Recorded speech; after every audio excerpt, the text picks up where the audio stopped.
What's sexy? Wait. I want this to be recorded. Can we start? Yeah, it is. I think that's how we have to start. I made sure as soon as she said that. Are you okay to go into that? Yeah, I'm totally good. So yeah, Melissa Ramos from Sexy Food Therapy. Thank you for pronouncing my last name right. How do most people pronounce it? Ramos, and I'm always like, there's not a Y after the A. Just think of Ram, like the animal, and then os.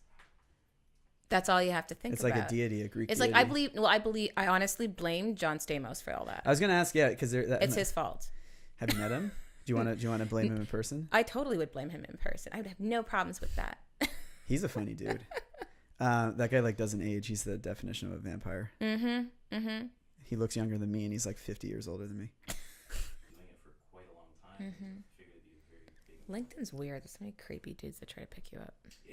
LinkedIn I hate sent LinkedIn. me a message. It was just like, you want to get to know Melissa Ramos more? I'm like, I haven't even updated my LinkedIn in forever. okay. It's just like a message just popped up. Dude, it's getting creepy, man. It is getting creepy. Me and you will talk about stuff on the phone, and then all of a sudden, Facebook ads. I get Facebook ads for stuff my husband and I were like talking about. Like this morning I woke up and there was like these books that he got on like climbing and stuff. I get on my Facebook, no joke. They were like, I was getting targeted for books. We were talking, that was on the coffee table. I'm like, he doesn't use my laptop. It's me and Mo yesterday were talking about nomadic backpacks, the one that I have. And then he's like, oh yeah, here, look at, like an hour later was on his Facebook as one of the sponsored ads. So weird. Do do do do. Okay, so don't listen. If you guys are listening to us, please don't turn your powers onto us. Okay, so welcome to the Hearty Gentlemen. And today we're met with, I want to say celebrity because I think you got a pretty big following. Celebrity nutritionist, acupuncturist, all around awesome person, Melissa Ramos. She is the founder and creator of Sexy Food Therapy, which is an online program website that people can go to start getting themselves feeling sexy and powerful again and healthy. Yeah, so online business, definitely to feel sexy from the inside out. From the inside out. Yeah. And you've been doing this for quite a while. When did you start Sexy Food Therapy? Man, people ask me this question all the time, and I never really know how to answer it, only because... in the fourth dimension. Yeah, so here's the thing. I started this business when I started Sexy Food Therapy. I left my ex-fiance, everything I had, sold my house, and moved back to the city. And moved in with 3 women in Toronto's East End, with a home that I later called the Estrogen Den. And it was the weirdest thing because it was like literally living with these 3 women from different like cultural backgrounds, political backgrounds, everything. And one of the girls was from the East Coast and she was an opera singer. Her and I got along famously. And we would always like hang out with each other on Sundays and watch reruns of Sex in the City. And we would call it our Super Bowl Sunday. So we would do this. So I'm coming back from like a trip from Colorado, which is like a whole other story, but coming back from a trip from Colorado, and all of a sudden I'm like, and this is back when I'm starting to study Chinese medicine. I'm like, it'd be really, I can't wait to like go hang out with Sarah and like watch more reruns of Sex in the City. It's like our time. But they like, imagine if someone like incorporated like food and like that whole premise of Sex in the City. Wouldn't that be, and I'm like, Sexy Food Therapy. So I got this idea on the plane. But back then, so I'm single for the first time in like, I don't know how long, right? At this point. And because I was a serial monogamist. And I started to write about my dating stories and how I emotionally ate the right way. That's how it came about. And how I would feel sexy from the inside out after feeling like a bag of dirt after some of these dates, because they were just ridiculous, some of these dates, and how some people just behave, like, from pompous to being like a total like jerk off or like whatever. And so I would write about this. The jerk off sounded like a New Yorker from Sex and the City, by the way. What you just said. People think I'm American. It's funny, but I'm Canadian. But so I would write these stories, and back then like the iPhone's nothing like what it is now. So like I'd like a really old iPhone, and I would take like photos of my food, and I would post these recipes. And so it was sexyfoodtherapy.blogspot.com. Like it was like ghetto old, right? And so I kept doing it, and I thought, I'll just open up a Facebook fan page, right?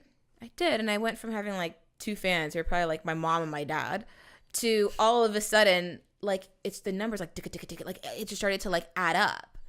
And I was like, holy crap. Like, all these people are reading these crazy stories, which I felt was like Sex in the City meets therapeutic food. Did you take pictures of the date beside the meal? No, I didn't. But like, it would definitely get to a point where like people would ask, so what do you do? Because that's what Torontonians ask each other, right? And I'm like, well, I'm studying Chinese medicine, but I have this blog, and like, if it's like, I probably will write about you, but I'll give you some like alias name type thing. So I did this for a really long time, and there were all these like crazy stories that I had, and a lot of people started to read it. There's no business focus, like zero, but the name was kind of catchy.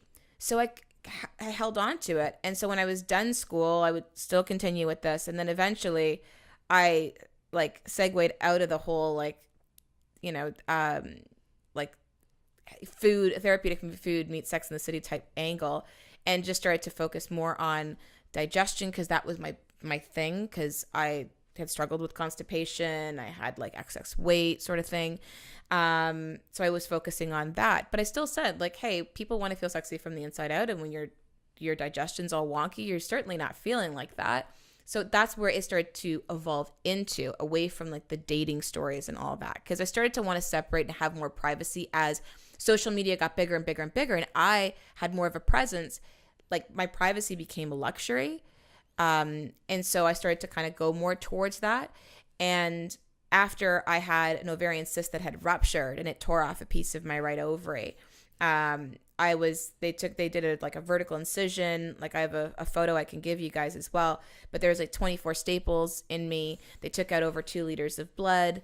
Like, I had an epidural. I was on Dilaudid, which is like 7 times the potency of morphine. It's banned in Europe.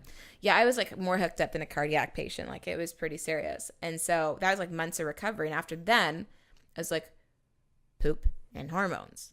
And so the more that I started to actually go through a lot of these issues is when I started to concentrate more on them. And those people started to come to me, because you always know, like, that's your biggest medicine, right? So the business just ended up evolving, but the name always kind of stuck. Like, I always felt, maybe I'll just call it like Melissa Ramos Health or something or whatever. But, the name always was there. It's funny how people have reacted to it. Like, where I've gone, and I won't say what what show it was, but it's a really big show in the States. And they're like, and this is like a male host. Like, so what does sexy mean? What does it feel to be sexy? And what is? And I'm like, it's not about, so you can get better in bed, and it's not about aphrodisiac foods. It's just, this is the name that kind of stuck. But for me, it's more about a feeling and a state of empowerment than it is about anything else. I feel that women tend to get that a bit more over men. Yeah, definitely. That's amazing. That was great. That's an amazing story. Yeah, it was pretty like. Do you still have those articles? Can we go back into your dating stories? No, I ended up deleting a bunch of those stories. They were pretty crazy though. They were like, it was, some people like, did this seriously happen? I'm like, oh yeah, it was absolutely wild. Like, it was just so much happened over those years. There's no dating stories on your site? There are no dating stories on my site. Did you delete them? Oh, you could have published a book. I didn't want to. Be reaching out to the community and asking them to share their stories and have them on your Facebook. And then give them the proper advice, because it'd be like, hey, here's a picture of Ben and Jerry's. It's 2-liter tub. This is what I ate. And then you can like crash, like, yeah, it's funny because like people are like, oh, there's no more dating stories. I'm like, nope. Like, it just got to a point that I'm like, my privacy just became a luxury. I honestly feel like in my business, even though my personality can be a bit loud on camera, I guess sometimes in person, but it's almost weird because I've like had a lot of like social anxiety, because I think sometimes people expect me to be very like, like, and I am on like a basis like this where it's just us talking, but in a large room, it's like, it's so weird where people are like, oh my God, I love your videos. Like, it's so this. And I'm like, I get like super weirded out. See, I've always so I'm such an introvert. I'm like the wizard behind the curtain. You're like a certain level of fame. And then now it's like more and more you talk to people like you where people recognize you here and there. But imagine being that like Brad Pitt level where you actually can't do anything. Ever. That's why Colin's behind the camera, because he knows if he was in front, he would be. You could just be a person and just do your thing. I feel like Keanu Reeves is just as famous as Brad Pitt. Yeah. Is he? Yeah, I guess The Matrix. He goes on the subway. Subways, yeah. Do your He gave, I think it's like 70 million of the 90 million he made on Matrix. He gave to the cast and or the crew, not the cast, anyone who didn't make too much money. Wow. Like people were getting like $1 million checks from him. Good old Toronto boy. No kidding, eh? Okay, so yeah, what is you're about to say the difference between how a man reacts to hearing your business name and how a woman reacts to hearing your business name? It's like night and day. So when I tell a man, like if a man asks me, oh, so what's your business name? I'll say it's Sexy Food Therapy. And I'm always careful of saying sexy food therapy because every so often someone goes, sexy foot? I'm like, no, not what you walk on, what you eat. But men will say, oh, so what makes it so sexy? And I just kind of look at them and go, man, you don't get it. Because if you ask a woman, what does sexy mean to you? The answer is going to be very different. It's going to be like, how a woman walks into a room, how you feel. A man, it's like, ba-boom, ba-boom, like, it's, and I'm just like, that's not at all the point of it. And I get that like some people think it's about aphrodisiac foods, which it's not. I was going to say, or is it just like only zucchini, asparagus, bananas in the diet? Yeah, right. And eggplant. No, it's at the end of the day, it comes down to, it's about a feeling that you get. It's from the inside out, right? But yeah, there's definitely some misconceptions about the business name. That's funny. Mm-hmm. I could totally see those two different reactions. Yeah, because it's about like, when you get your hormones in check, when you're pooping like a champ, which I know doesn't exactly sound sexy, but you don't exactly feel like $1 million when you can't poop. And your hormones are awry and you're like a complete hormonal mess. But when those things start to get in check, you start to feel empowered. You start to, get into yourself. You start to understand who you are. You're more connected to yourself. And that is the essence of sexy. So anyone who's been around me in the morning knows I'm a terrible person until I go to the washroom. And since you know so much about poop, why, what is the reason? Is there any reason that you can think of? Well, yeah, listen, your poop holds a bunch of like toxins and hormones, et cetera, that need to be excreted.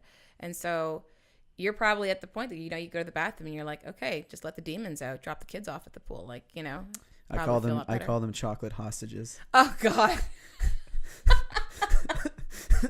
That is like way more than what I would have said. And I always get in trouble for like the amount of poop jokes I tell, but I'm like, whatever, it's poop. No, I got to release them. I got to let them Absolutely. to the world. They want to go swimming. Well, there's just so much taboo around the subject of poop, right? Poop and that's really, the essence of the business Sexy Food Therapy is like, as I was saying to you as we were walking, it's about trying to make it accessible as much as possible to people so people can relate. I don't think that there's much of that in the industry. There's this like squeaky clean, like, viewpoint. So when I start talking about things like poop or vaginas, like I think in my video about vaginas, I think I said it probably about 7 times, and it was done on purpose because I want to push that boundary and use humor to inject humor to like create it so that it is accessible and that it is breaking through social taboos through humor, which is a big part of, the brand behind Sexy Food Therapy. I just have zero shame and I don't care. Like I think it's really important.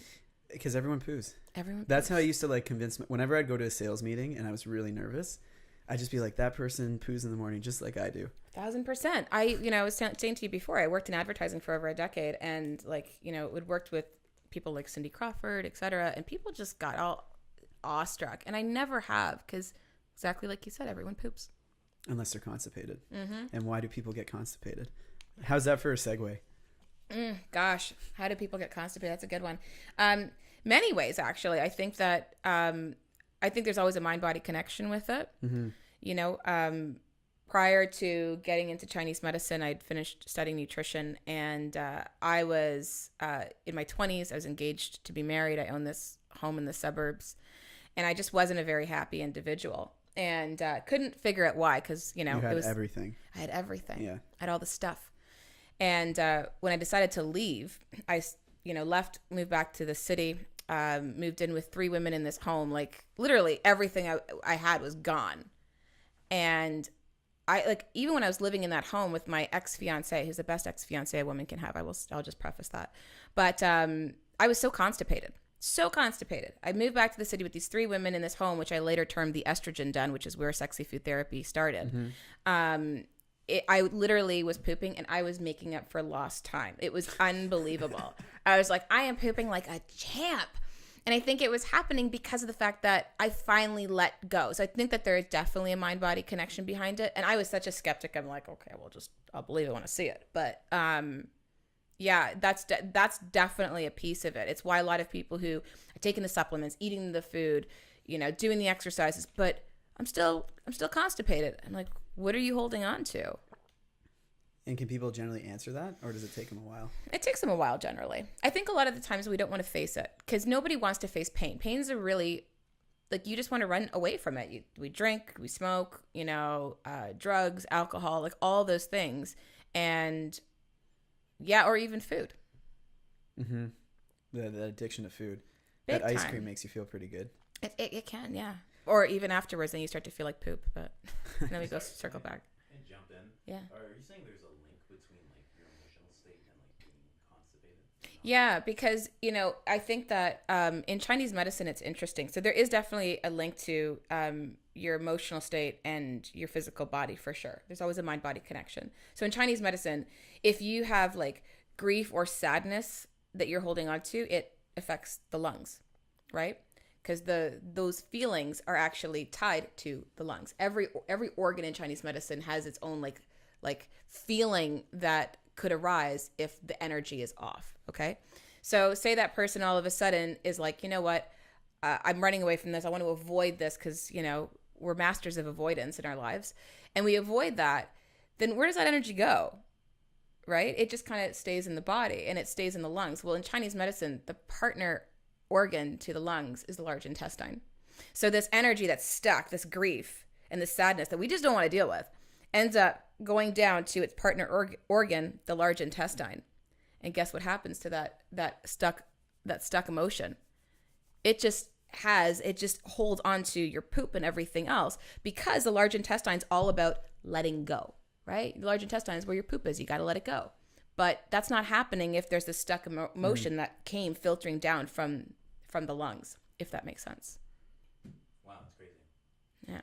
So with Hearty Gentlemen, like you was explaining before, it's man focused, but not like segregating or anything. But with young men, they keep a lot of emotions inside. Mm-hmm.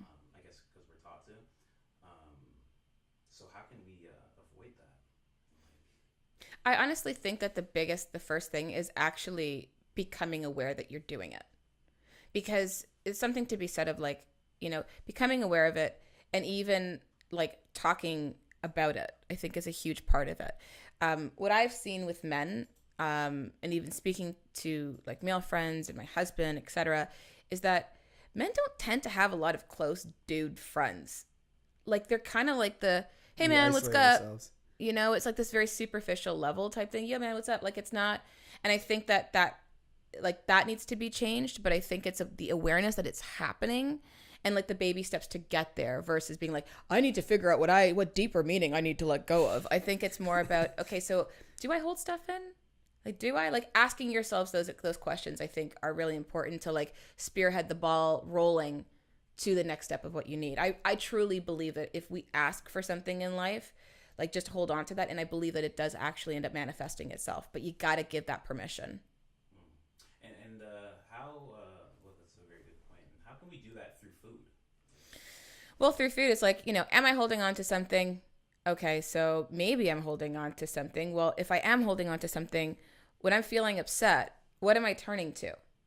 Right? Like what foods am I turning to? Like, are you like, oh, I'm always like craving like, carbs, or I'm just gonna, or the carbs could be like in the form of beer or whatever it is. Like evaluate your consumption, because how you eat and how you drink says a lot about you in terms of your ability to nourish yourself.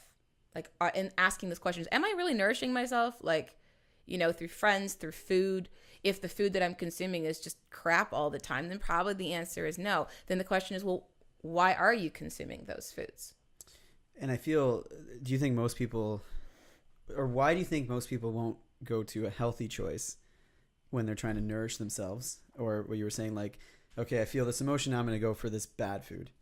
Well, one is the avoidance and trying to not feel the pain is a really big part. The other part is I think that inherently we live in a society where people are just tired. I know especially with women are not getting the sleep that they need. And one of the biggest things that I will say that to this day gets me out of hot water is never trust your thoughts on a tired brain. Never. Because it's going to always lie to you. It's going to tell you you're stupid. It's going to tell you you're ugly. Like, no one likes you. And when you start to feel that way, that's going to end up permeating into how we eat, how we drink. And then we're going to end up turning to the wrong foods because we feel horrible and we want to run away from that pain. So we go to comfort. And that comfort will be in foods or, drugs or cigarettes or whatever the case is that's going to hope to help to avoid that. There's one thing I want to ask before I forget, and then there's another question right after that. But how often should someone be going to the washroom? Like, what is that number for everyone listening? Is it once a day, once every 2 days? Like, what is that ratio or what's that occurrence that you want? It's funny because this is always up for debate with people, with practitioners. I believe it should be like a couple of times a day. Generally, people go once a day, I think is great and it's healthy, but you want to kind of aim between 1 to 2 times a day, realistically. You should be pooping once a day at least. And if you go more, is that a bad thing or is it just... No, I don't think it's a bad thing. I think it's a good thing. But also to assess the quality of the stool as well, which sounds funny, like the quality of my poo. But, is the quality of your stool, like, is it pellets? Is it loose poops? Does it look like a baby's arm, which is like hard and bumpy? Does it look like a dog's tail, which is like, long and smooth? Like, you got to assess these things because you don't want it to be hard to pass at all. And do you want the baby's arm or the dog's tail? You want the dog's tail because the baby's arm is like, if it's starting to look like your large intestine, it's all bumpy and everything. It's because it's so you're dehydrated. So you start to form what the large intestine looks like. Do you remember that South Park episode with Bono? Do you remember? I know it's it's a male podcast when you start talking about South Park. No, they actually have an episode where they go into how like men can't have babies. So Randy has like that big poo in the beginning. And they all start trying to have bigger and bigger poos to compete with each other. Yeah. I wonder if that's going to start happening now. Possibly. You guys do tend to spend a lot of time in the bathroom. I think it's our sanctuary. Maybe. I don't know. Our we can just relax. Before it made sense when you had you could take your book out, you'd read your book. Now it's the iPhone. Like what's going on Instagram or Reddit or Facebook. Or maybe people are actually reading the New Yorker in the washroom. Maybe. You don't think so? The New Yorker in Economic Times. What's the? There's that famous economy magazine that no one reads, I guess. But yeah. Okay, so The Economist. Yes, I read a lot of The Economist. Obviously, I love how the New Yorker is the one magazine I was like, that's a sophisticated magazine. So you also talked about sleep, which I think is important, and you were saying how women don't get the right type of sleep. But I do think men are also in that realm where they're not getting the right type of sleep. Yeah. What do you mean by right type of sleep? Honestly, there's several things. So women, at least with the women that I've worked with, they're not going to bed. And I think a big part of it comes down to, I have to do this. This is my only time for me. And that me time ends up happening at like 11 o'clock and they're up, but that's their me time. And I think that's why they feel almost subconsciously entitled to stay up super late to get that sleep or to stay up to get that time with themselves. But what they don't realize is it's not really your time when you're just like zombieing out to reruns on Netflix or like looking on Facebook or Instagram at people's profiles that you haven't even seen in I don't know how long, like that really don't make any difference to your life. But that's a huge one. And I'm like, get your butt to bed. Like the women that I work with, and even because I do work with some men for sure, but that's a big one. I'll actually call people out in my groups. Like in the morning, I look in the group and I see who posted when, and I call them out and go, what were you doing up? Like if you're actually posting and asking, like I had a woman, no joke, who was from the UK. So I knew the time difference. She posted at 8 o'clock at night, which is 2 o'clock in the morning, her time, asking me about adrenal support. Like the irony behind, like you're asking me for adrenal support and you're up at 2 o'clock in the morning. What the hell are you doing on Facebook? Like, do you think that this is actually helping your adrenals? Like, I think that there has to be a level of accountability with people in their life and the choices they're making. Otherwise, you can set up all the boundaries you want, but they just become like fake boundaries if you're not taking any accountability for where you're at. Yeah, and I think we've grown up in a society where sleep is seen as this weak thing. Like sleep faster, get 5 hours a night. I'll sleep when I'm dead. I'll sleep. Yeah, I'll sleep when I can rest. Yeah, I can rest when I'm dead. Yeah. But I think even for the adrenal fatigue, stress, it seems like that's the one piece that would fix. And most it's free. things. Yeah. Like it's such. It honestly, it's free. It's such an easy, like thing to just implement the fact that just go to bed, and you can't just be like, okay, I'm on Facebook. Okay, I'm done. It's 9:30. Now I'm gonna go to bed. Your body is still like it's still vibrating. Your energy is vibrating. That's why people are like a tick, like, and all these like things that are going through their head. Well, obviously because you were just tied like energetically to this device, which you'll notice sucks everyone in. You know, and you can't just eliminate it and then okay, now I'm gonna go to bed, and I'm gonna be able to sleep. It doesn't work that way. Like you got to give your body that chance to wind down and having that sanctuary in that bedroom. And we've talked about that too. Like, you know, make sure your room is dark. Make sure that it's like it's your sanctuary. No electronics. No electronics. I didn't tell Colin. I was telling her I bought a silver net that hangs from my ceiling. You're like the Breaking Bad guy. I'm afraid, like, what are people? I'm just going to have my door closed to my room all the time because they're going to see this massive mosquito net made of solid silver. And it drapes over my bed, and it blocks every single Wi-Fi, cell phone, radiation frequency. Has your girlfriend seen this? No. Okay, because I was like, damn. No. I just ordered it. I was in Alberta, and I just ordered it, and because there was a doctor there, and he's like, every one of my cancer patients gets this. Really? The frequency is such an issue. Like you hear about now, like your cell phone has radiation and everything. But most of us sleep with our phone beside our bed. Yep. Even if it's on airplane mode, they're still emitting some signals. And then if you live in a city, you have someone's Wi-Fi downstairs, someone's Wi-Fi upstairs. Yep. If you're in a condo, you have everybody's. You can't protect from it. So the only way is to look like a crazy person, have a mosquito net of silver, or move. Does it go under your bed? So they have a mat you put under your bed that has attachments so you can close yourself in. And it's so powerful that your cell phone will stop. If you bring your cell phone into the mesh, it won't make calls. It blocks all the signals out. I'm seriously going to need you to take a photo and send it to me. Yeah. I'm so curious how this like thing looks like. I'm curious, you know what? You need to take a photo of it, and then you need to take a photo of your girlfriend's reaction? First reaction. Actually videotape that. Should I do that viral? Yes. I should do a bunch of people coming by and just listen. If I can actually take a video of me dressing up as a dinosaur to greet my husband at the airport, you can do. Can we stream a video at the same time? Can we show people that video? Yeah.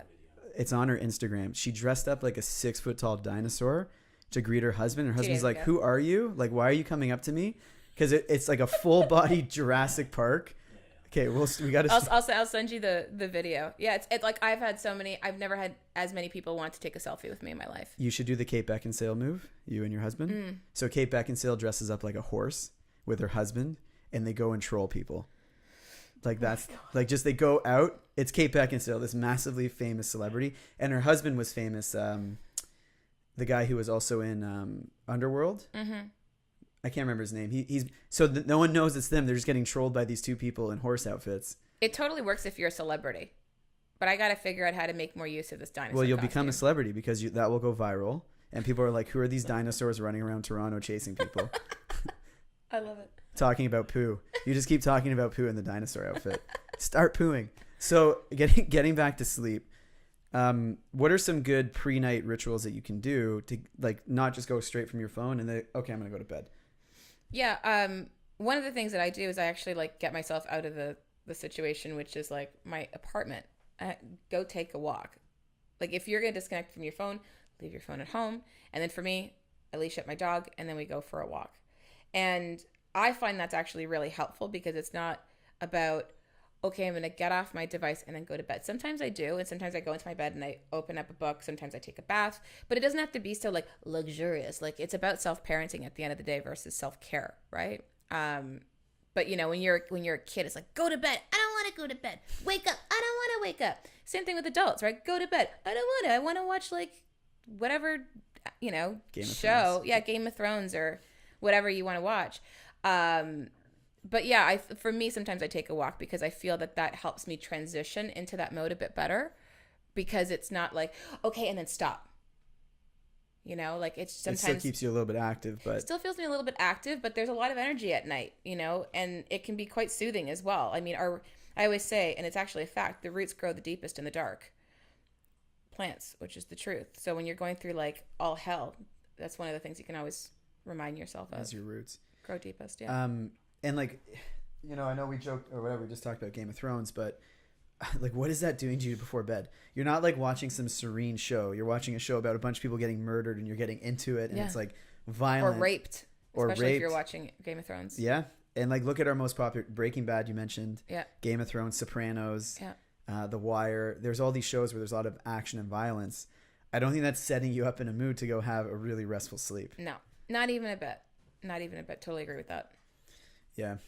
I just started shutting my phone off around 8 o'clock at night every night. I try to, and it's been so different.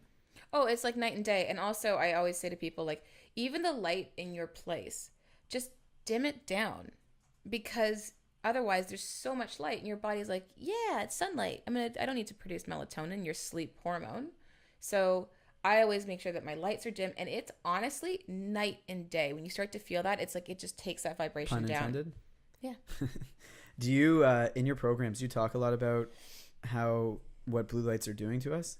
Yeah, I do talk about it in the program. We speak a lot about it. So I have this like flagship membership program called Sexy Lady Balls. Yes, Lady Balls refers to your ovaries. But you know, everything that I do in the business. Sorry, Colin's reaction. Yeah, Colin's you guys like, can't see it. That was the reaction, if I could like verbalize it.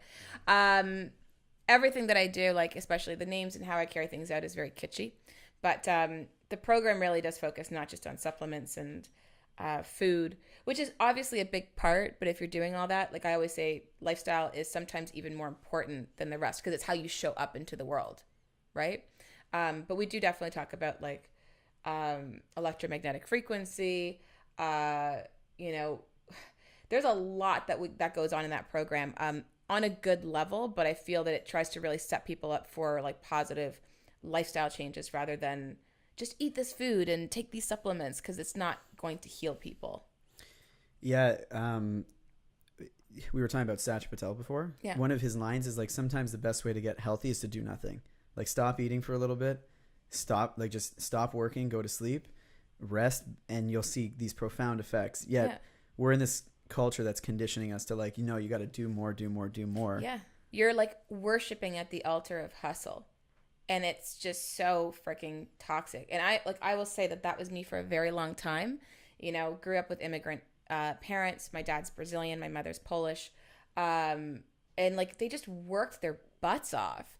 And you kind of come with like family that are immigrants, and they're just like, you got to work really hard, you know, like that's like ingrained in you. And then you hustle and hustle and hustle. But it can be so toxic, because as much as that pendulum swings one way, eventually you're going to need some sort of release. And for me, it was alcohol, drugs, cigarettes. Like that was, and I was saying to you before, it's like, you know, I'd be like, yeah, I can drink dudes under the table. You know, it was this, because I needed a release of some sort. And I think that hustle can be so toxic, because there has to be a release. And sometimes it's this, like, things combust. Your health begins to combust. You start to see women who are developing ovarian cysts. And really, from a spirituality perspective, those are like, you know, these little speed bumps that are telling you to slow the F down. Like, slow down and take note. Your body doesn't create things just because. I mean, there's obviously a scientific perspective behind it and all that. But a lot of it is like, we're just slow down. You can be alpha female, but don't be alpha stupid. And it's true. I think, you know, the idea of the alpha female is newer for women. It's not something that's been around for hundreds of years. But the idea of that alpha men mentality has been like beaten into us. Yeah. You mentioned the ovarian cyst for women. Do you know of anything for men that could be like a warning sign almost to slow down? For sure. Like, I mean, look, I always try to talk about it from the perspective of Chinese medicine, where women tend to have more deficiency type symptoms. So like cysts, heavy periods, or painful periods, like where they're just feeling drained and fatigued. Dudes are a little bit different. They kind of lean more to excess. It's like this pressure cooker of just stuff that builds up. And what do you see more prevalent in men? Heart attacks, right? And it's just this like excess issue that men have. But the problem is the way that society has been has conditioned men almost to be like, don't talk about it, like head down. Yeah, head down. Just hustle through it. Don't be weak. Like, don't, and calling them certain names if you like seem upset, and all that begins to like build up, and then you get those like, okay, the pressure cooker is gonna blow, and then they have the breakdown. Do men have more? I don't know this fact. Do men have more nervous breakdowns than women generally? I don't know. That I haven't seen, to be completely honest. I just think that we break down differently. Yeah, I wouldn't think so, because that's we have a culture of like you said, harassing each other, and they have a culture of like nurturing. Also. Yeah. But at the same token, even like with women, it's we get labeled as crazy or like needy yeah. or emotional, and that becomes a problem, because then all of a sudden you go towards feminism, and I think feminism's great, but I think that there has been really a bad thing that's happened with feminism, in the sense that women are now like struggling to prove their worth, and they've gone to like, we talk about yin, not yang, by the way, it's yang, just for viewers listening. And I used to get marks taken off for calling it yang. Yang. Yeah, it's supposed to be yang. So when we start to like hustle, what we're doing at that point is we're completely neglecting the feminine side of ourselves, which is so nourishing and so important. And that softness is strength. I wanted to hear your feedback on this, actually, because I was listening to a podcast with Kelly Brogan, mm-hmm. and she makes it, so men are told that we can just work. And women are now trying to be like men in the workplace, where they're like, we can work. And she's like, well, you have one very big difference. And I think it'd be good for men to understand what happens to women during this time of the month. Yeah. She goes, your cycle dictates that you can't be constantly the same energy. At all. So what do you recommend to women, but also what do you recommend to men who are dating a woman who's going through that period, on understanding like what is really happening to you or to a woman during that time of the month? I think it's a really good question. So one of the things that I recommend when I work with women is start to track your cycle. Okay. And we're going to get to the male part in a second, but start to track your cycle. You can ask the average woman, so what day of your cycle you're in? And they'll be like, I don't know. I think I got my period. Like, hang on, let me think about this. So when did I have sex? Like, they don't track this stuff, right? Am I pregnant? And I'm like, you need to. Like, the birth control pill and all these things have so disconnected women from themselves. But when you track your cycle, not only are you tracking your cycle, you should be like, how do I feel physically on this day? Like, actually write down notes of how you feel. And I suggest women do this, like, for at least 3 months, because we need to start to see a pattern that starts to create. Like, on day 16, I want to have sex. On day 27, don't you dare touch me. Like, we need to know, or I know this day I'm going to want to eat everything in the fridge. Like, this day I'm going to feel like I'm on top of the world and I can push myself a bit more with my exercise, versus this time of the month, I need probably some more yoga.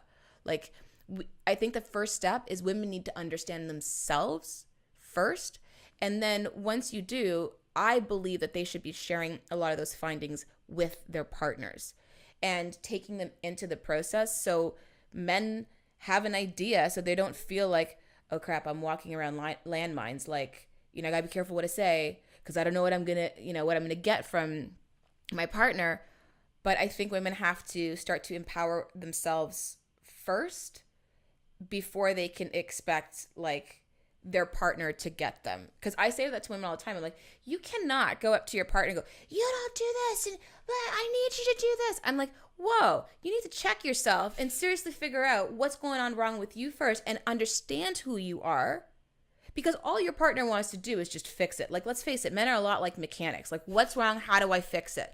And sometimes if I always say to women, if you are feeling like you just need to be heard, like, have you ever seen that YouTube video, The Nail on the Head? No. Oh God, I gotta send it to you. It's a woman who has a nail in the head. It's a spoof video. Yeah. And she's like, you can't see the nail first.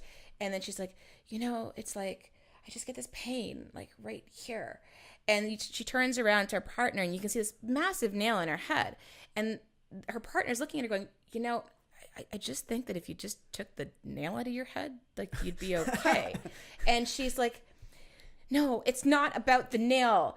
Oh God, why don't you just listen to me?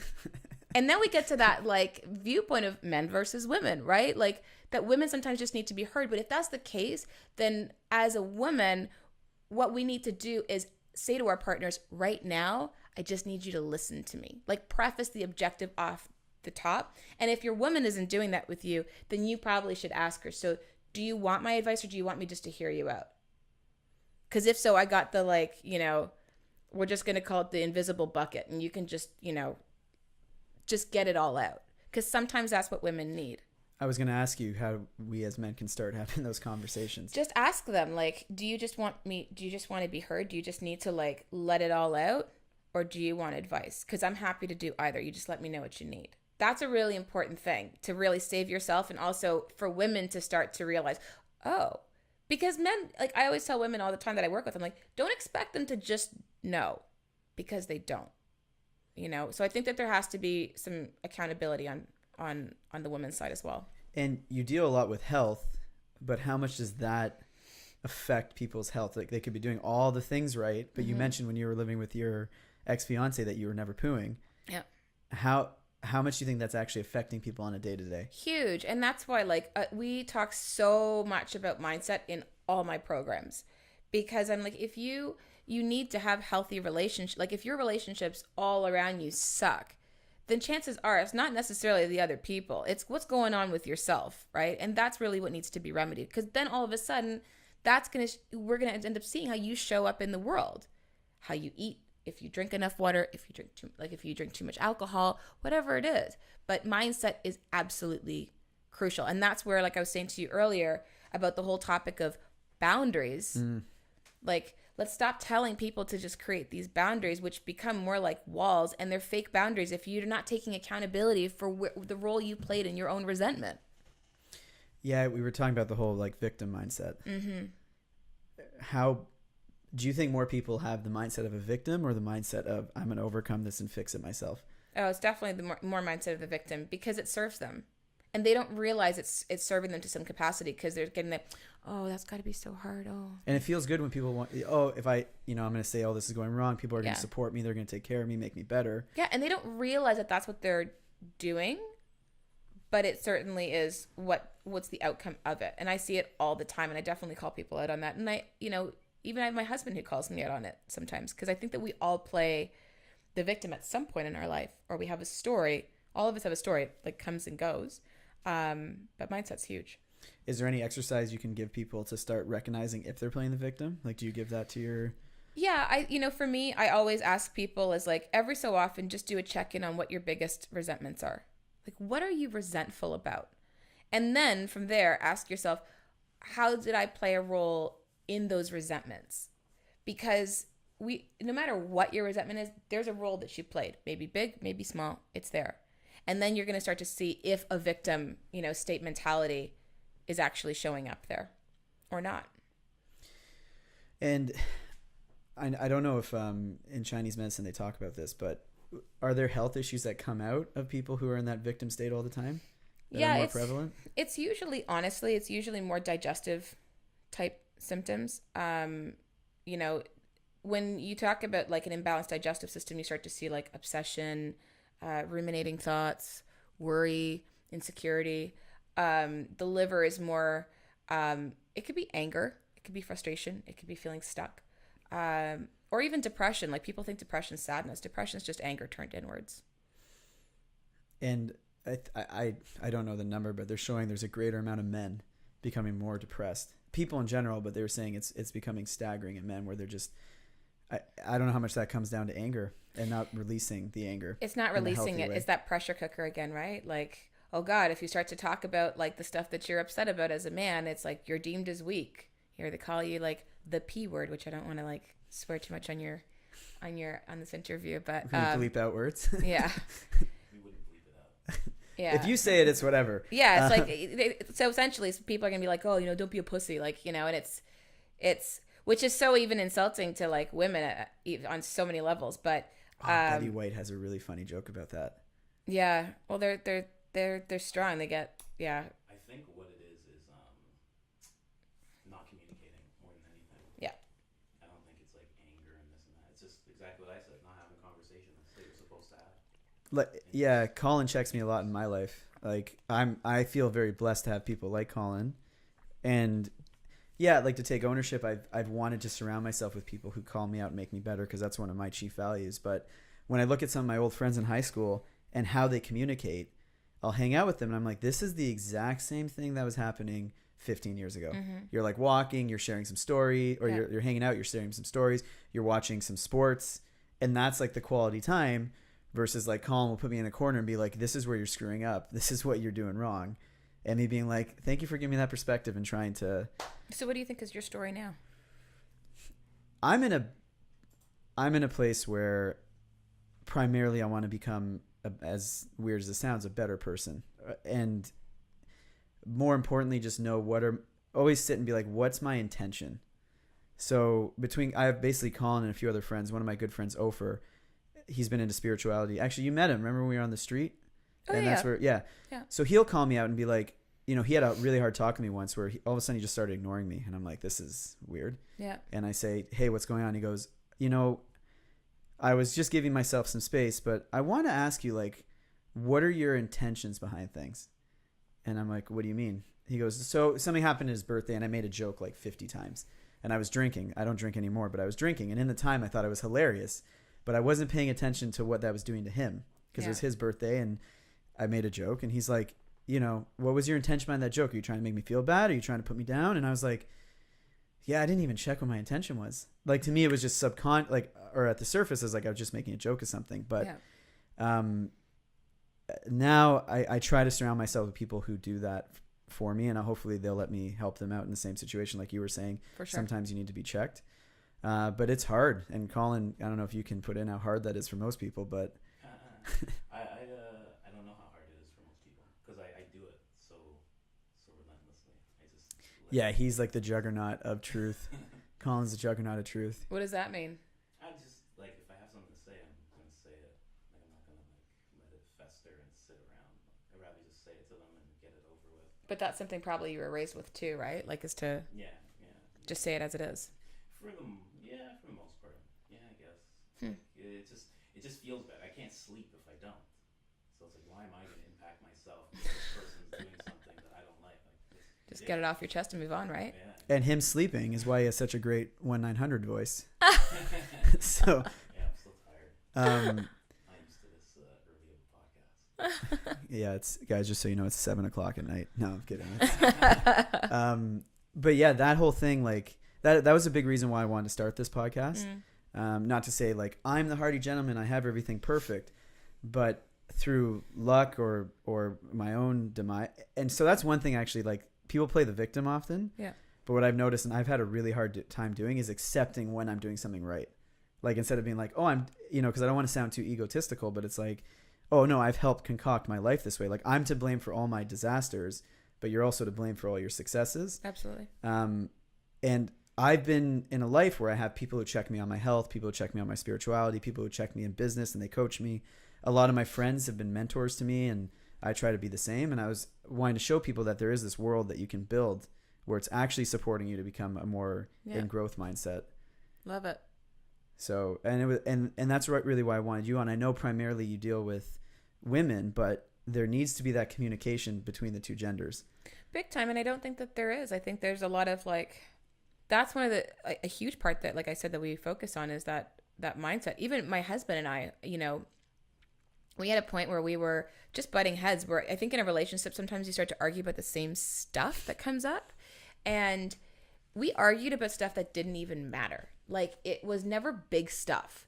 And after it was all done, we're like, why did we even argue about that? Like, it's the dumbest shit. Like, why is the Apple remote so damn small and it, vanishes in your cushions? Like, I don't know, where'd you put it? Like, it just was stupid that we actually... It's never about the Apple remote. It's never about the Apple remote. But, we ended up even seeking help, where it was my thing where I was like, I think we should go talk to somebody.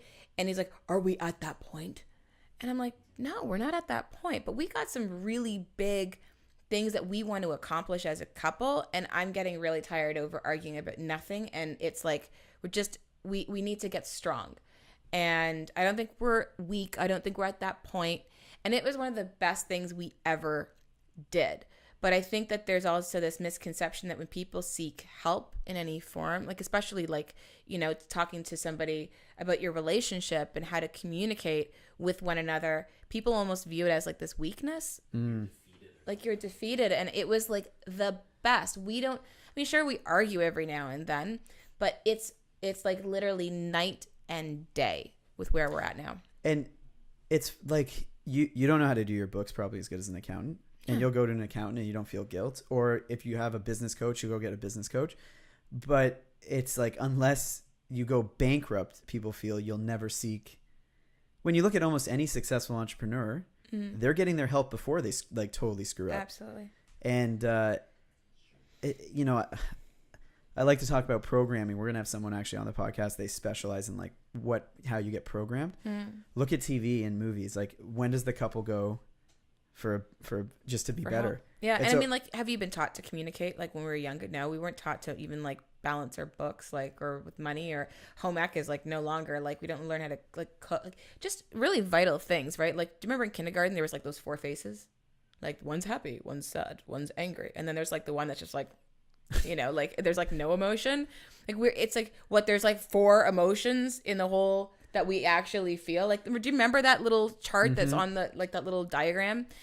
It's the same thing, even like, you know, our senses, 5 senses. Really?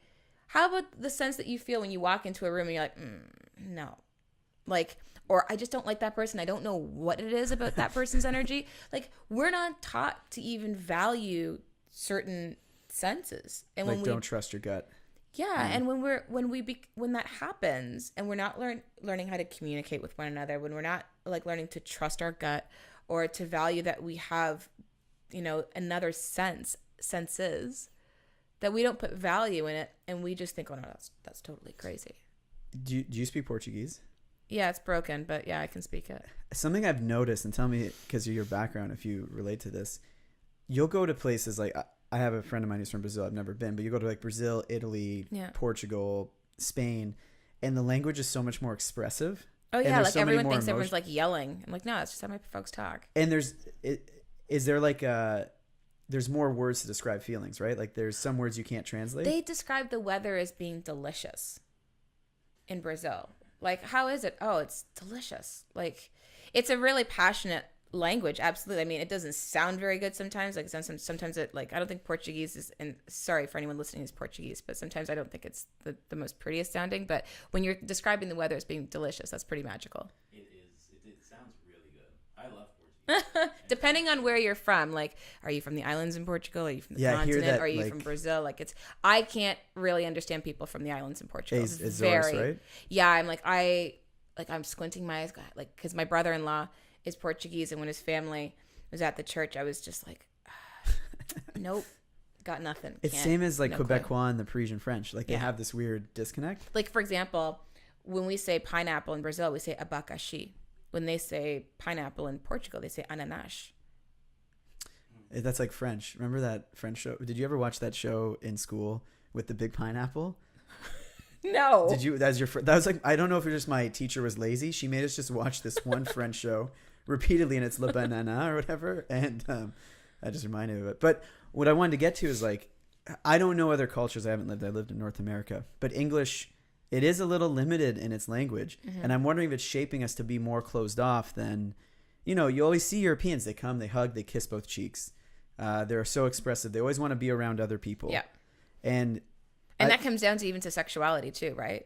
I was going to get to, and relationships, like for them, it's, you're supposed to show how crazily in love you are. Yeah. And even like look at North America and how absolutely toxic it is to, like, how objectified, like how sex is, there's such a massive amount of shame around sex that it's just, if you look at somewhere like Europe or South America, it's not like that at all. And I think that this impacts people's health as well, especially women. Like, women have like a huge issue with libido, with ovarian cysts, all these gynecological issues. And I'm like, you know, one has to question, like, does a part of that have to do with the amount of shame that we have, you know, even around sex? Look at how it, like, our commercials are vastly different than the ones in Europe and Brazil, especially in Brazil. I had a European tell me, this guy from Spain, he goes, women in Canada want to be hot, women in Europe want to be sexy, and people are the same way. And he's like, there's a very big difference in the attitude. Like, it's there's a more of a confidence, he said, in European women that he noticed when he was here. And like, so, you know, I look to you and you're, in my mind, like a good representation of the modern day feminist. Like, you work hard, you have all your stuff together, you're in a relationship. One thing that I think men are dealing with, it's hard to talk about, but they're having this issue in dating today where they don't know how to be. Yeah. It's hard when you have to swipe left or swipe right. Like, I mean, I don't even know how I would like deal with being single these days, because I've never had to be single in that sort of like when, yeah, like, you know, I think I did an online dating thing for like a couple of months and I was like, oh, this is so not for me. You know, so I think that plays a huge role in it as well, because that's such a disconnect. Like, how, that's just so weird to me. Yeah, you can't actually pick up on the person's energy. No, it's just like based on complete looks, you know, or, you know, if you live in Toronto, it's like, so what do you do for a living? Even before the digital age, you get something in the mail, and you have to check off a bunch of stuff about yourself. And you get the Really? videotapes? Put it back in the mail. That's so funny. That's how they did the magic. My brother's wife was telling me about it. Lava Life, I think, right? Was the first one? I have no idea. I've never heard of this. She was like, yeah, you have to put it in the mail, send it out, and then it takes a couple of weeks to get back. I was like, That is funny. I want to know like European use of like online dating versus North American. I don't know if that stats out there. Who knows? I don't know. I've been very lucky that I didn't have to go through that. I mean, I picked up my husband. Like, I picked him up. Like physically lifted him? Oh no, he's like 6 feet. He's a big dude. But yeah, no, I picked him up. And the funny part was I gave him my business card, and I just got them printed, and the number on my business card was wrong. Oh. Yeah, and so he was like, "Do I email her? Like, is that kind of? She's totally gonna think that like, oh, there was an email. You know, oh, like I'm too much of a candy ass to like call her, right?" And so he ended up emailing me, and I was like, sure enough, I was like, "What a candy ass! You can't even pick up the phone to call me." And then, you know, He didn't explain. well, he goes, your number on your card is wrong. I was like, whatever, you're being a candy ass, you just can call me, right? And then sure enough, like, I why look at don't it, I I was have any like, new leads? damn. Oh my God, he's right. I'm like, shit. So yeah, but yeah, I think dating is totally bizarre. And I think that connection with men and women, how bizarre is that? Like, that's just, what a weird way to connect, you know, the two sexes together. And it's such on a superficial level. Yeah, and I think everything's related. I think you're the same thing. Like, maybe that another reason why health is failing at a astronomical rate is people don't have that human connection anymore At all. And it's like, you know, I have always been attracted to people that have been like, I've dug their energy. We got along. They've made me laugh. Like, you know, I don't know how I would function in that sort of sphere, because I'm like, I can't tell anything from that. Everything feels so superficial. Aziz Ansari has a good book on it and talking about how it's turning us really superficial. And in my stats class in school, this is when OkCupid was around. There wasn't Tinder. I did a thing where I wanted to see, like, my project was on, because I'm 5'6", so I was like, does height really matter? Does weight really matter? And I changed different numbers, and it was crazy the difference in response. Really? So like, if I put my height at 6 foot, it like four times my response. It was like 3.8 something. When I put myself at 5'6", the responses would be different. If I changed my weight, if I changed my build type, even though the photo was there, because people search in this like mathematical way. This window. And you can't, like, I don't know. There's some people, like, I've been drawn to so many different types of women that if I try putting that into a... Same here. My like type in men has been like all over the board. Like, oh, what's your type? I'm like, I don't know. It's just someone who I connect with. It's just based on how it works. I don't know. Yeah, it's pretty much the same. Like, you say that you wouldn't know how to function, but it would be fine. I would get the hang of it. And every single person would be a match. Yeah. And you just pick. You'd be like, all right. Yeah. Athletic. You do exactly what he's talking about. Athletic. 6'1". Okay, fine. Yeah, all right. Fine. Yeah. That's all right. Is you'd he be like, hey, let's go out. Yeah. You'd be like, yes, let's do that. And that'd be it. And then you go out with a bunch of people. Aziz talked about it. He goes, you know, he was giving people just to, OkCupid was this massive like stats company, more than a dating company. And they took like they tried making it objective as possible. So they gave like a 1 to 10 scale to men and a 1 to 10 scale to women. And a woman who's a 2 would get more emails in than a man who was a 10, showing that like men are, they'll just, and I wonder how this relates to health too. And like what you were saying, we'll just like bite our mouthpiece and just go out there. And it's like, we'll just put out a bunch of stuff, whoever gets back to us. And we'll see how it goes. Yeah, that's a good book. What's it called? Modern Romance. By Aziz Ansari.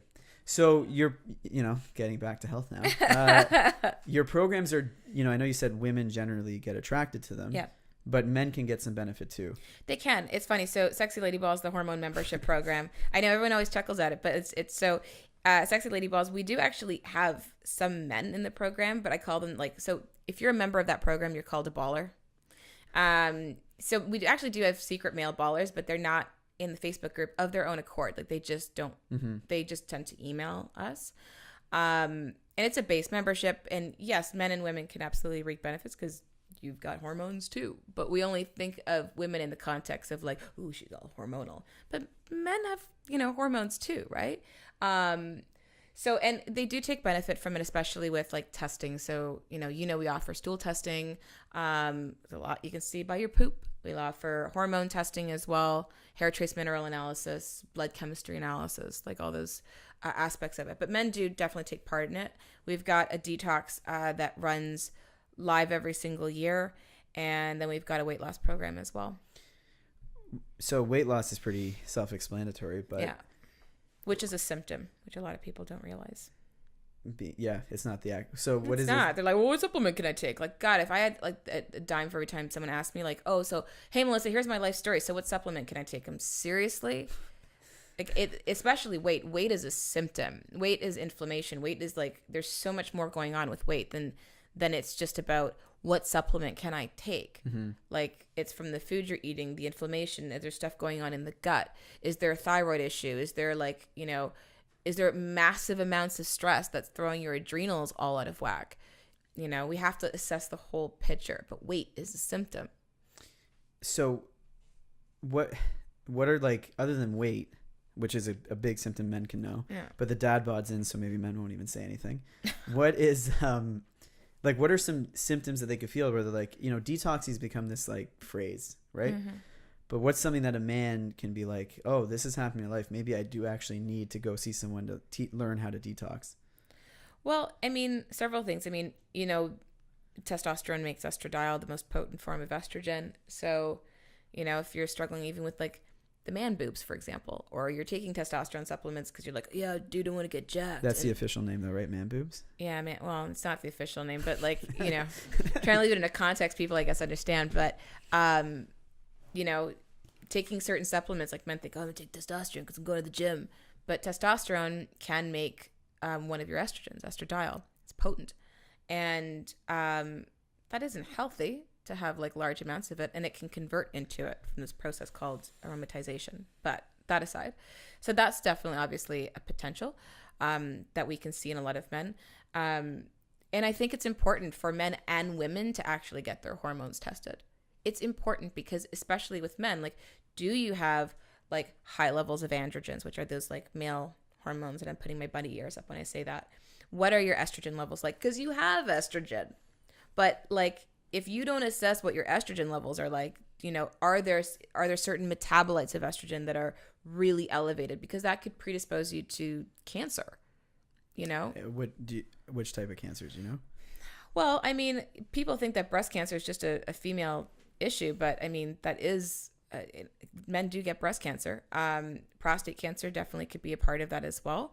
We look at like your stool, obviously we want to see if there's like issues going on there. Obviously constipation is a big thing, but you're made up of 90% bacteria and only 10% of you is human cells. Like it's kind of crazy to consider that we're more bacteria than we are human.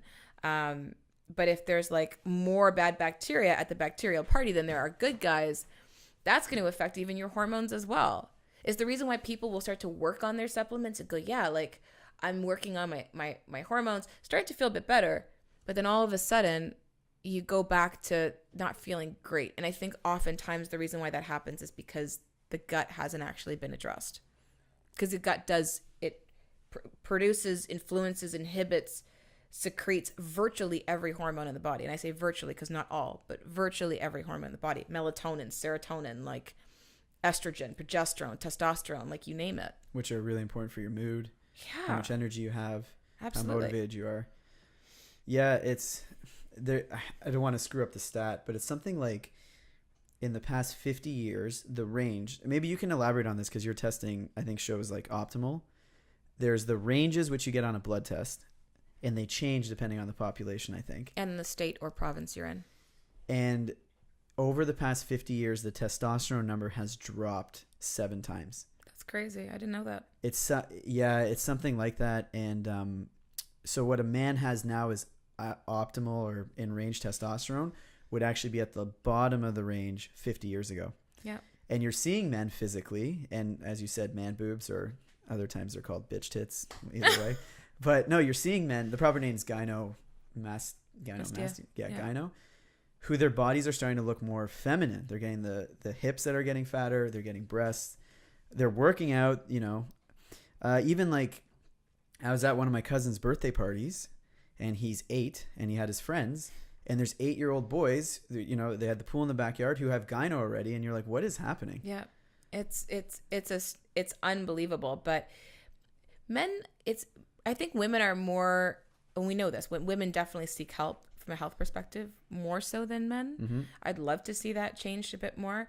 I know women sometimes push their partners. Like my husband's very healthy. He's very active, obviously. But like, even like yesterday, I was like, all right, so you have to take this biofilm disruptor for the next 2 weeks before we can actually test your poop. He's like, seriously? He's like, I'm not only going to do that test if like you end up like, you can go pick my poop. I'm like, I'm not picking your poop, you crazy person. But yeah, I think like I push my husband to get testing done. Test, don't guess, because honestly, at the end of the day, guess as much as you want with your health, but it is more expensive in the long run to guess. And there's more frustration because you're like, why isn't this working? Like when people like get their supplement bottle and they're like, this natural shit don't work. No, it's not that it didn't work. It's that you didn't know what the hell you were doing and you were guessing. If you're going to a practitioner and they're like, well, I think that this is wrong and I think you should be on this homeopath and this homeopathic remedy and this vitamin. Based on what? Yeah, the amount of practitioners who are not testing is astounding. And then people are like, this natural shit don't work. It's like, did you get tested? Well, no. I think people just maybe. Do you have copies of your blood work? No. When's the last time that you got your blood work done? Oh, I don't know, like a year ago. But they don't even test when you go for a regular. Well, this is OHIP. Ontario. Well, yeah. OHIP won't cover a lot. And then I'll be in range, like with the testosterone, yet I'm not. Based on the average population who is sick. Yes. Versus functional ranges, which is the range that you require to actually function. Like that's insane. Like especially like vitamin D, what the range is between 30 and 100. Like the lab range based on an average sick population versus the functional range is like between 60 and 85. So a lot of people are like, yep, you're good. 30, yeah. Like even me, like when I got diagnosed with Hashimoto's, which is an autoimmune thyroid condition, your immune system starts to attack your thyroid gland. I'm lucky I caught it when I did because I'm so early stages of it, but I only caught it because I got a full thyroid panel done, which I ended up getting through my colleague who's a naturopathic doctor because they can issue the blood work. And that's when I saw my antibodies were elevated. Doctors are not testing this. They're only testing like a couple of factors on your thyroid. But I'm like, I never would have picked it up. And by the time it would have, then I would have been a lot bigger of an issue. Yeah, it's crazy how often I'm hearing this now. Like my testosterone was 210, my free T, and that's in range, but at the bottom of the range. And then when I started, thyroid hormone. No, my testosterone. Your testosterone, yeah. okay. And then when I started to correct myself, eating healthier, sleeping better, all of a sudden it goes up to 500. It takes a while to get there. Yeah. But if I just went to a regular doctor and I didn't do all the functional tests, like I've done the stool test and all the other stuff that you're mentioning, I would never have known. And I would have been told, hey, my life's great. Everything's going fine. And my energy's different. My mood's better. It's insane that difference. It's like night and day. It really is. And that's what we were talking about even earlier about stool testing, I think is important. Hormone testing, I think is important. Sometimes people get overwhelmed over like, well, where am I supposed to start? Like you're talking about all these tests, hair mineral analysis testing, because we were talking about how copper is just rampant because all of our homes have copper pipes. copper displaces like zinc. You need zinc for your dink, guys. Like, you know, that's a pretty important thing. You know, copper drives estrogen as well. So estrogen issues like those man boobs or women with, you know, ovarian cysts, like this is a problem that we're having. So, you know, when you try to figure out what testing is right for me, it's like you got to just go to a qualified practitioner to assess like what's the symptoms that you're like, what are you feeling right now? What are the physical stuff that you're going through? Even stuff that you may deem as normal. Get a proper, like someone to properly assess you, and then they can figure out what testing is probably the best course of action. Mm-hmm. Colin, do you have any last questions? Let's just start this. Hey, Hearty gentlemen. Hey, everyone. Yeah, just explain it normal. Who gives a fuck? Basically, Melissa's episode. Melissa Ramos. Yeah. We had to do some editing, and then we forgot to do the outro. I didn't say goodbye, and thank you very much for coming. So there you go. This is what we're doing. Do it. Melissa, that was an epic episode. Thank you so much for coming on. It was a treat, and I would love to have you come on again in the future. Wow. She's a very unique energy that it's fun to be around. Yeah. Yeah. Trailblazer. There we go. Anyways, so thank you guys and gals for listening in, and have yourselves a good morning, evening, or night. And now I can finish editing this episode. Ba-da-ba-ba. Peace. I wish I was a really good singer.